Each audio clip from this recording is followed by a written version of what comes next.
ஐயோ! இந்த பஸ் வேற எப்போ வரும்னு தெரியல. கால் வேற வலிக்குது. மச்சான் ஆ ஊட்டியில் 150 ரூபா கொடுத்து சாக்லேட் பாக்ஸ் வாங்கி தரேன்டா. எத்தனையா? மச்சான் பேக்ல வச்சிருக்கேன் மச்சான்.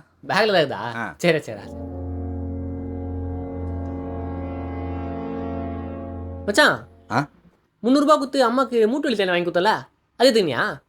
பேக்ல வச்சிருக்கேன் மச்சான். பேக்கில் வச்சிருக்கியா? ஆ. சரி சரி சரி. டேய் ஆ 750 ரூபா கொடுத்து சொல்கிறேன் கொடுத்துறேன். எங்கடா ரூமில் விட்டு வந்துட்டியா? பேக்ல தான்டா இருக்குது.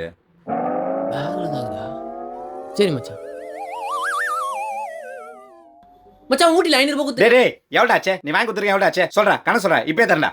டேய் மச்சான் என்னடாச்சு? மச்சான் அவன் வாங்கி கொடுத்தலாம் சொல்லி சொல்லி காட்டுங்கிறான்டா. டேய் அவன் அப்படிலாம் சொல்லி காமிச்சிட மாட்டான்டா. வேணா நீயே கேள. டேய் மச்சான் நீ ஏடா சொல்லி காமிச்ச? டேய் சொல்லி காமிச்சாடா? டேய் மச்சான் சொல்லி காமிச்சியாடா? ஆமாண்டா சொல்லி தானே காமிச்சேன். ஆமா உங்க கழுத்து என்ன கலர் இருக்குது? உனக்கு 1.5 சவரன் செயின் வாங்கி கொடுத்துறேன். எங்க? டேய் மச்சான் எனக்கு எப்படா செயின் வாங்கி கொடுத்தா? ஆ உனக்கு நான் வாங்கி தரல. வாங்கி தரத்தை சொல்லிட முடியும். வாங்கி கொடுத்து தானே சொல்லிட முடியும். வாங்கி கொடுக்கும்போது எடுத்து பேக்கில் அடிக்கிறான். வாடான்னு சொல்ல வேண்டியதானே? மச்சான் விட்றா, டிக்கெட் எடுக்கணும், காசு கம்மியாகுது, ஒரு 200 இருந்தால் கூடா.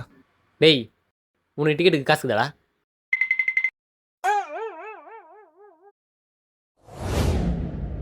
என் காசுல அவனுக்கு டிக்கெட் எடு. சொல்லி சொல்லி காட்டுவேன்.